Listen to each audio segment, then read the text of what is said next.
Good morning, and welcome to your next assignment, which is the short passage practice, evaluating and analyzing an author's claim. So this is where we are going to be putting together all of our skills that we've learned so far. So that's analyzing, which is pulling apart something and looking at the pieces and making sure we understand each piece. So that would be the claim, the different types of evidence that we have, and then, of course, the counterclaim, the counter argument.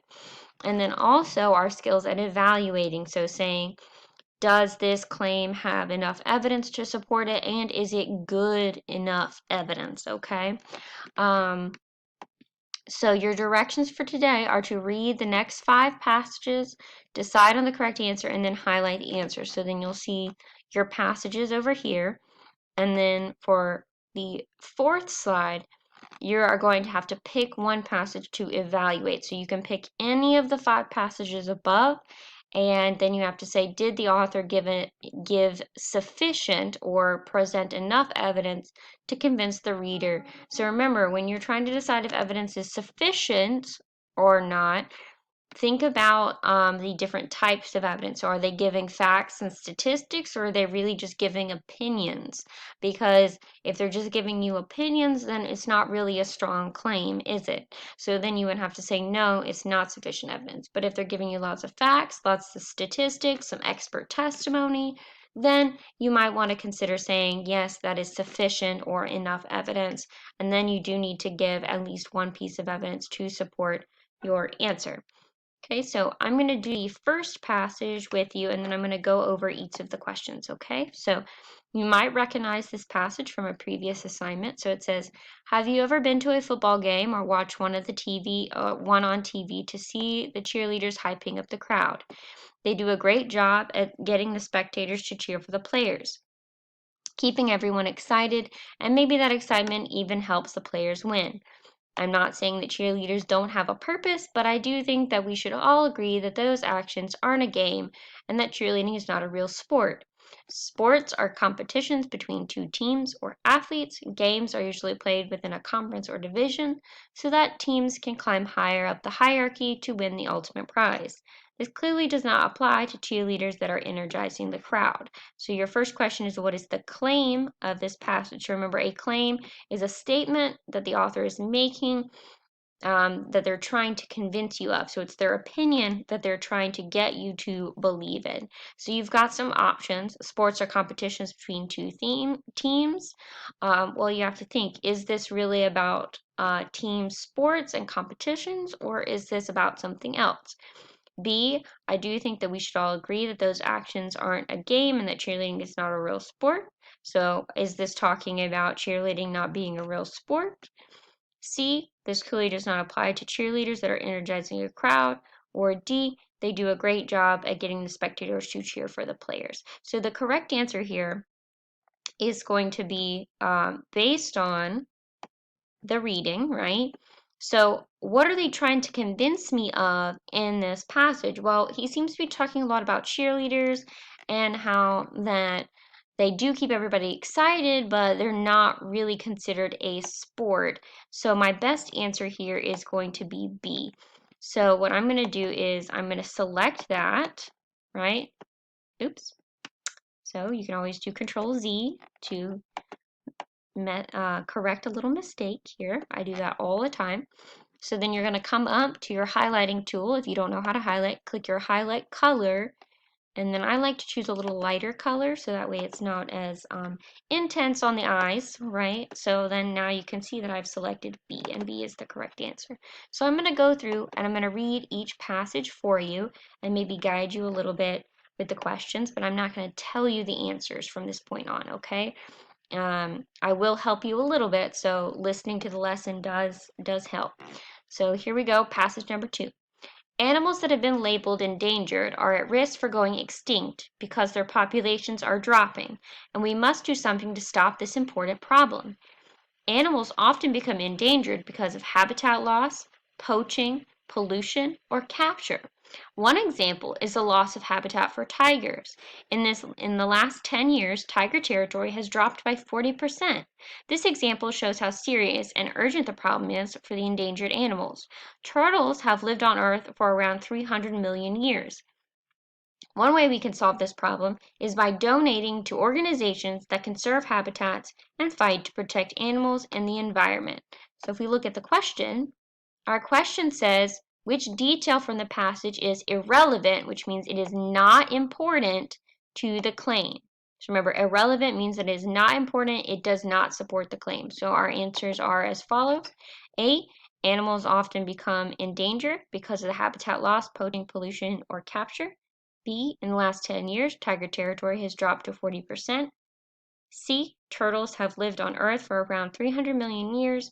Or D, this example shows how serious and urgent the problem is for endangered animals. So when I'm answering this question, the first thing I have to know is, well, what is the claim? So when I look at this, it seems like it's talking a lot about habitat loss and endangered animals. So what is the claim that they are making about these endangered animals? And then what is not important to that claim? Well, it seems like they're saying that endangered animals are losing their territory, and therefore we should conserve habitats and fight to protect them. So which answer is irrelevant or does not support or has nothing to do with our claim? So go in and highlight now. So once you've highlighted, so you can always pause the video and then move on, right? So moving on to our next passage here, it says, many students graduate from college with a mountain of student loan debt that must be paid back. Student loans can range from small amounts to thousands upon thousands of dollars. A large amount of debt can be a huge burden for a young person, especially when she is early in her career and likely not earning too much money. Our organization is proposing that a college education should be free for all young people so that their lives are not negatively impacted by student loan debt. A free education is already provided for so many years, K through 12, and we believe that the last 4 years should also be provided. Okay, so the first thing you should always try to figure out is what is the claim that they're making here, okay? And so it seems to me that they're talking a lot about free education and student loan debt, and that they're talking about what we should do about that student loan debt. So you need to think about what is the claim first, and then your next question says, which detail does not make sense to add? So it's asking you to pick something that we should not add to the passage because it does not support the claim. So we've got A, students are delaying the purchase of their first home due to student loan debt. B, 86% of students report that they have made career sacrifices due to student loan debt. C, in a study, 1 in 4 adults say that they may wait to get married because they are not financially ready. Or D, there are some loan forgiveness programs that will reduce student loan debt amounts. So which one does not make sense because it does not support the claim? So you need to select that one now. Feel free to pause the video because I'm going to move on to the next 2 paragraphs. Okay. Passage number 4. The United States should do away with term limits for the presidency and allow a president to be voted in as many times as the public would like. Doing away with term limits would give the president time to tackle tough issues such as terrorism. If the American people are happy with the leader, why should we have to choose someone else? I realize that many people claim that term limits stop a power-hungry leader from taking over the country like a king might, but that just doesn't happen in our country. We propose a law that ends the 2 term limits for the U.S. president. So remember, a term limit is how long someone can stay in office. So in the United States, a president can only serve for 2 terms, and each term is 4 years. So a president can only serve for a total of 8 years. So what is their claim that they're making about term limits? You need to figure that out. So question number 4 is, what is the counterclaim from the passage? Remember, a counterclaim is when the author is acknowledging the opposite. So whatever the claim is, you need to be looking for the opposite side. Where are they saying that we should do the opposite of what the author is claiming? So we've got A, I realize that many people claim the term limits stop a power-hungry leader from taking over the country like a king might. B, doing away with term limits would give the president time to tackle tough issues such as terrorism. C, the United States should do away with term limits for the presidency and allow a president to be voted in as many times as the public would like. Or D, we should propose a law that ends 2-term limits for the U.S. president. So which one is the counterclaim, meaning what is the opposite of what the author wants? Okay, please select your answer now. You can click pause, highlight your answer because I'm going to move on. All right. Children younger than 14 playing football should no longer be allowed to tackle during games or practice. All 14 and under teams should change to touch football instead of tackle football. The hard hits of tackle football can have negative impacts on the player's long-term health. So to protect our children, we must make this change. While football is known for its rough tackles and hard plays, the lifelong health risks are too great, which is why parents should urge for a change. So, first of all, think about what the claim is. Okay, so what is the author claiming that should be believed about children under 14 playing football? What do they want us to believe about that topic? And then our question number 5 says, which detail should be added? So they're asking us to add something to this paragraph above. Which detail should be added to show the opposing viewpoint or the counter argument?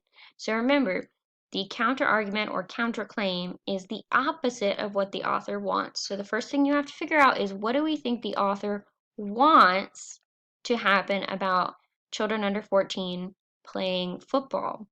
So now we have to pick the opposite, right? Because we're wanting to add that in. So we have A, football has one of the highest rates of concussions among youth sports. B, a concussion is a closed brain injury that can cause dizziness, nausea, and other symptoms. C, some doctors have found that NFL players have developed CTE, chronic traumatic encephalopathy. Or D, many sports besides football put children at risk of concussions, so ending tackle football won't solve the problem. So again, looking for something that is the opposite or the counter argument of what the author wants. Please select your answer now. You can pause the video if you would like, because I'm going to move on. Okay, so then your last question here is a short answer. Okay, so I want you to pick one of these 5. So you've got 5 passages to evaluate. So remember, evaluating is making a judgment about something. So you are judging, do you think that the author gave sufficient or enough evidence to convince the reader to believe them? Why or why not? And give at least one piece of evidence to support your answer. So remember, when you're thinking about sufficient evidence, okay, that means, did they present enough? And was that evidence good? So did they provide facts and data and statistics and expert testimony? Or were they just giving opinions? Because if they just gave you some of their opinions, that's not really strong evidence. But if they're giving statistics and data and analogies and examples, that is good evidence. So we would want to believe them. So pick one of these 5 and make your judgment, and then type your answer over in the box. Make sure you give at least one piece of evidence to support your answer. All right, guys, that's the end of our lesson for today. I hope that everyone is doing well, that you're drinking some water and maybe getting out in the sun just a little bit to get that vitamin D. And don't forget to eat your vegetables. Bye, guys.